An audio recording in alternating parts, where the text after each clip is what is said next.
সড়কে প্রতিদিন প্রায় দুর্ঘটনা ঘটে, অ্যাক্সিডেন্ট ঘটে, অনেক মানুষ মারা যায়, দেশে অসংখ্য লোক মারা যায়। কিন্তু সামান্য অসাবধানতার কারণে, সামান্য খেয়ালের অভাবে দুর্ঘটনা, বড় বড় অ্যাক্সিডেন্ট গুলো ঘটে। তো একটা বাস দুর্ঘটনা আমরা হয়তো ঠেকাতে পারবো না, কিন্তু আমরা যারা চলাফেরা করছি আমরাও বিভিন্ন সময় বিভিন্ন দুর্ঘটনার সম্মুখীন হই। আমাদের কারণেও একটা বড় দুর্ঘটনা অনেক সময় হয়ে যায়। তো এই ব্যাপারে আমাদের সবাইকে সচেতন হতে হবে। এই সচেতনতার মধ্যে রয়েছে আমরা বিশেষ করে যখন রাস্তা পারাপার করব, রাস্তার এদিক থেকে অপর পারে যাব, সেই সময় দৌড় দিয়ে আমরা হয়তো খুব তাড়াতাড়ি পার হয়ে গেলাম, ডান দিক বাম দিক ভালো করে লক্ষ্য করলাম না যে গাড়ি আসছে কিনা। তো দৌড় দিয়ে আমি তো পার হয়ে গেলাম, হয়তো বা গাড়ি এসে আমাকে ধাক্কা হয়তো মারলো না, কিন্তু আমাকে বাঁচাতে গিয়ে গাড়ি অন্যদিকে চালিয়ে দিয়ে অ্যাক্সিডেন্ট ঘটিয়ে ফেলবে। বুঝা গেল ব্যাপারটা? তো আমি আমাদের স্থানীয় ভাষায় বলছি যে আমরা যখন রাস্তা রয়েছে ফারুইয়া, তখন দেখা যাবে হঠাৎ গাড়ি আইয়া দেখবো মানুষ একটা সামনে পড়ে গেছে, মেয়ে একটা, ছেলে একটা, বাচ্চা একটা, এটা বাঁচাইতে গিয়া হঠাৎ করে হাঁটবো, হাঁটিয়া গো আর বিল্ডিং হোক বা সড়কের সাইড বা অন্য গাড়িতে মারি দিব। এই যে অ্যাক্সিডেন্টটা ঘটবো সামান্য আমি খালি ডান দিক বাম দিক না দিকে দৌড়টা দেওয়ার কারণে। আর যদি আমারে মারে তো আমি জায়গাত মরি যাবো বা আমার হাত পা ভাঙবো, এটা তো আমরা কেউ চাই না। এর লাগিয়া যখন আমরা সড়কে চলাচল করবো আমরা সেই নিরাপত্তা ব্যবস্থার প্রতি আমরা খেয়াল রাখা লাগবে, মানে সচেতন ভাবে আমরা পালন লাগবো। বিশেষ করে যখন আমরা সড়ক পার হইব, আমরা সঙ্গে যদি ছোট ভাই বোন বাচ্চা থাকে, এই বাচ্চা তুমি তারা রাখিয়া গেলাই, তুমি গেলা ব্যাগটা রাখিয়াই এ হঠাৎ দৌড় দিব তোমার করই না পিছে পিছে, ওই সময় একটা গাড়ি আইবে, অ্যাক্সিডেন্ট ঘটবো। এরকম ছোট বাচ্চা যদি লগে থাকে তারে একা রাখিয়ে যাইতে নাই, প্রয়োজনে কোনো মানুষ হইয়া তারে তোমার দৌড়ে না, তোমার ব্যাগটা বার করে দেন, তুমি বাচ্চারা দৌড়িয়ে পারো অথবা তার কাছে রাখিয়ে যাও। আর বাচ্চারা তুমি যত সুন্দর করে তারা বুঝাইয়া কয়ে ভালো হয়ে দৌড় দিতে পারে, বা তোমার এখানে ব্যাগ রাখি আইতে আইতে একটা সময় লাগে, হে দৌড় দিলেইব। তো এর লাগিয়ে আমরা যখন রাস্তা পার হইব তখন আমরা এই বিষয়টা খেয়াল করবো। রাস্তা পারানোর সময় আমরা হয়তো আমরা ডান দিকে দেখলাম গাড়ি আননি, দিকে দৌড় দিলাম, হয়তো বাঁ দিক থেকে গাড়ি অ্যাক্সিডেন্ট করবো। তো আমরা ডান দিকে একবার দেখবো, আবার বাঁ দিকে দেখবো, দেখে যদি ভাবি যে ও ফাঁকা হয়তো ডান দিক থেকে আরেকটা আই গেছে, তো এর লাগিয়ে আবার এদিকে দেখে আর পরে আমরা খুব তাড়াতাড়ি পারিব। 2 নম্বর কথা হইলো, আমরা যখন কোন একটা গাড়ি আর আমি যাওয়াত লাগছি, মাঝখানে কাছে গাড়ি আই গেছে, আমি করে দিয়ে দৌড় মারলাম, আবার অ্যাক্সিডেন্ট হইব।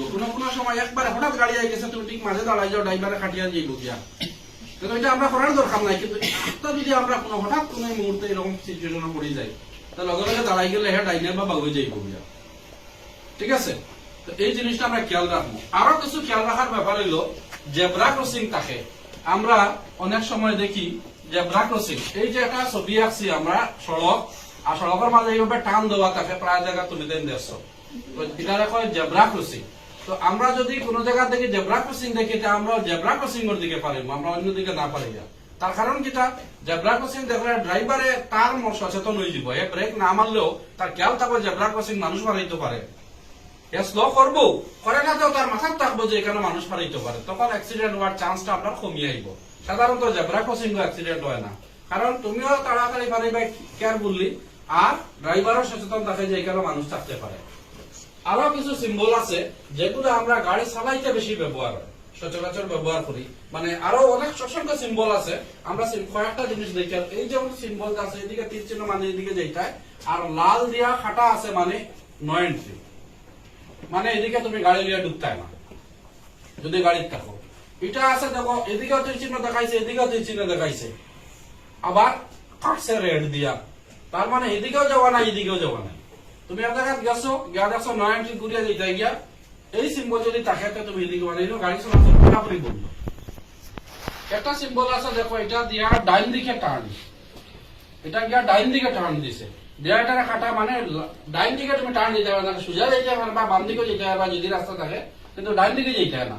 এটা থেকে আমরা বুঝলাম যদি এইভাবে বাম দিকে টার্ন দেওয়া থাকে এবং এটা কাটা থাকে, তার মানে বাম দিকে আমরা লেফট লইতে মানে টার্নিং লইতে পারতাম না। এটা হইলো কোন সময় দেখি এরকম গুল্লার ভিতরে একটা নম্বর 45, 60, 65, 80 এরকম লেখা থাকে।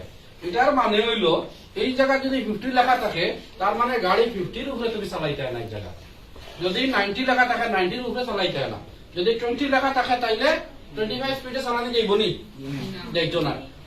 তখন আমরা 20 লেখা থাকলে 20-র নিচে আমরা চালাইতে লাগবো। এই জেব্রা ক্রসিং আছে, এরকম আরো অসংখ্য সিম্বল আছে, আমরা সময় সময় কইমু। আমরা বিশেষ করে রাস্তা পারানোর সময় এই বিষয়টা খেয়াল রাখবো। আরো কয়েকটা কথা আছে, যখন আমরা মোটরসাইকেল চালাই বা চড়ি তখন প্রথম হইল যে কোনো অবস্থায় আমরা হেলমেট লাগাইয়া মোটরসাইকেল চালাইতাম। সামনের জনের তো হেলমেট লাগাইব, পরের জন্য হেলমেট যদি থাকে না তেমন অসুবিধা নাই, আসলে আরো বেশি অসুবিধা। বাইক অ্যাক্সিডেন্ট যখন হয় সামনের জন্য যত বেশি আহত হয় তার থেকে বেশি আহত হয় পিছর জন। এখানে সামনের হ্যান্ডেলে দরিয়া বাদ থাকে, অ্যাক্সিডেন্ট হওয়ার সময় সঙ্গে সঙ্গে বুঝতে পারে, কিন্তু পরের জন্য বুঝতে পারে না। পরের জন্য কোনো জায়গায় ধরে থাকে না, এ উড়িয়া গিয়া পড়ে। সামনের জন যদি 5 হাত আগে গিয়া পড়ে, এ 10 হাত আগে গিয়া পড়বো। এর লাগিয়া সামনের এবং পিছনের দুইজনে আমরা হেলমেট লাগাইয়া গাড়ি চালাইতে লাগবো যে কোনো অবস্থায়। যখন গাড়ি ড্রাইভিং করি, কার আমরা যখন চলি, তখন সামনের দুইও সিট, ড্রাইভিং সিট এবং সাইডের সিট দুইজনের বেল্ট লাগাইতে লাগবো। আজকালকে আধুনিক গাড়ি যেগুলো আছে এগুলা অটোমেটিক হুইসেল দিতে থাকে গাড়ির ভিতরে, বেল্ট লাগাও না যদি, সিট বেল্ট যদি লাগাও না, সিট বেল্ট লাগাইতে লাগবো। এখন সিট বেল্ট খানে লাগাইতাম, সিট বেল্ট লাগাইতাম, যদি কোনো কারণে ধাক্কা খায় তখন সামনের দুইও প্যাসেঞ্জার গিয়া সামনের গ্লাসও গিয়ে ধাক্কা খায়, মুখ চুখ পাঠায়। সামনে থেকে গাড়ি ধাক্কা মারলে সেফা দিব, গ্লাস ফাটিয়া গিয়া তোমার মুখে পড়বো, তোমার সেফা দিব। তখন তুমি সামনে দিয়ে যখন ধাক্কা খাইবা, তুমি সামনে দিয়ে যুগবাই আর এদিক থেকে ধাক্কা আইলো, দুইজনের মুখ সেফটা হওয়ার চান্স থাকে। এর লাগিয়া তুমি সিট বেল্ট লাগাইতে লাগবো। আরো আছে আজকালকে যেগুলো সফিস্টিকেটেড গাড়ি, প্রায় গাড়ি তো এয়ার ব্যাগ, এয়ার ব্যাগ করে একটা ব্যাগ আছে, বেলুন একটা আছে, আনা ফুলার গাড়ির ভিতরে কোনো জায়গা লেখা আছে, ওই জায়গার ভিতরে আছে, তুমি দেখলা পাইতে না। ড্রাইভিং যেটা স্টিয়ারিং যেটা তার মাঝে ও গোল জায়গাটা তখন একটা এয়ার ব্যাগ থাকে, আর সামনের প্যাসেঞ্জার যে তার বাম দিকে ও তার সামনে ওরকম একটা জায়গা এয়ার ব্যাগ থাকে। যদি কোনো কারণে গাড়ি ধাক্কা খায় আর তোমার যদি সিট বেল্ট লাগাই থাকে, সেন্সারে কাম করবো, গাড়ির লগে লগে ধাক্কা লগে লগে ফাটিয়া এয়ার ব্যাগটা ফুলিয়া বাড়িব। তখন কি করবো তুমি, এয়ার ব্যাগে তোমার ধাক্কা লাগবে, তখন বেলুনও ধাক্কা লাগলে তো দুঃখ পাইবনি আমরা, পুরাতনই লাগলেও খুব বেশি আগে হইতাম না, কিন্তু সামনের গ্লাসে গিয়ে যদি ধাক্কা লাগে আমরা মুখ চুখ ফাটি যাইব। এর লাগে সবসময় আমরা সিট বেল্ট লাগাইয়া চালাইতাম। এরপরে কথা আছে নেশা করা অবস্থায়, অনেক মানুষের ড্রাইভিং যারা করে তারা নেশা করিলায়, নেশা করে গাড়ি চালাইতো না। এখন আমরা তো নেশা করি না, আমার যে গাড়ির ড্রাইভার আছে হে যদি নেশা করে গাড়ি চালায়, লগে লগে তারা থামাইমু, আমরা নামি যাইমু, অথবা তারা নেশা করতে দিতাম না, নাইলে অ্যাক্সিডেন্ট ঘটাইবো, হে মরবো আমারও মারবো। এই চালাইবার সময় কোন অবস্থায় মোবাইল ফোন আমরা ইউজ করতাম না গাড়ি চলা অবস্থায়, নাইলে আমার যার ড্রাইভারটা হয়ে যাব, অ্যাক্সিডেন্ট হওয়ার চান্স আছে। ওভার স্পিডে গাড়ি চালাইতে না, তো বেশি স্পিডে গাড়ি সাইকেল বাইক যদি চালাও, ম্যাক্সিমাম যে যারা হাই স্পিড বাইক চালায় ম্যাক্সিমাম অ্যাক্সিডেন্ট করে। অনেকের মনে আমি তো হিরো, আমি তো এক্সপার্ট, আমি তো ব্রেক ধরতাম পারবো, বেটি মানুষকে দৌড় দে, আপনার বাচ্চাকে দৌড় মারলো, এখন তুমি কি করতে? এখন তো কোনো করতে পারছে না, ওভার স্পিডে গাড়ি হইলে তুমি এখন করতে পারছে না, কেউ মারবো, আর তুমি তারা বাসায় লাগলে তুমি মরবে, গাড়ি নিয়ে উঠতে পারবে। তার লাগে ওভার স্পিড গাড়ি কোনোদিন চালাইতে নাই। স্কুল হাসপাতালের সামনে হর্ন বাজানি নিষেধ। আমরা যখন গাড়ি নিয়ে যাই, স্কুলের সাইডে দিয়ে গেলে নিয়ম হইলো আমরা হর্ন বাজাইতাম না, হসপিটালের সাইডে দিয়ে গেলে নিয়ম হইলো হর্ন বাজাই, একটু স্লো যাইতাম, কেয়ারফুলি যাইতাম, মানুষটা সাইড পাইব, মানুষের একটু কেয়ারফুলি থাকতো। অ্যাম্বুলেন্স যদি থাকে আর অগ্নি নির্বাপক গাড়ি, ফায়ার ব্রিগেডের গাড়ি, এগুলারে আমরা সঙ্গে সঙ্গে সাইড দিতে লাগে। যখন আমরা দেখবো গাড়ি আমার স্পিডটা হোক, আমি তাতে এক্সপার্ট হয়ে স্লো হয়ে যেতে পারে, লগে লগে তারা সাইড দেওয়া। কারণ অ্যাম্বুলেন্সে আমরা যখন পেশেন্ট হবো তার হয়তো মুহূর্তে মৃত্যু হয়ে যেতে পারে, 1 মিনিট আগে গিয়ে হসপিটালে বসে মানুষটা বাঁচবো বা ট্রিটমেন্টটা পুরোপুরি হইব, তো তার লাগিয়া 1 মিনিট বাঁচাইয়া দিতে পারলো মনে করলে একটা উপকার বলে, একটা ভালো কাজ বললাম। কারণ ফায়ার ব্রিগেডের গাড়ি 1 মিনিট আগে যেতে পারলে একটা গোর হতে বাঁচি যাইব।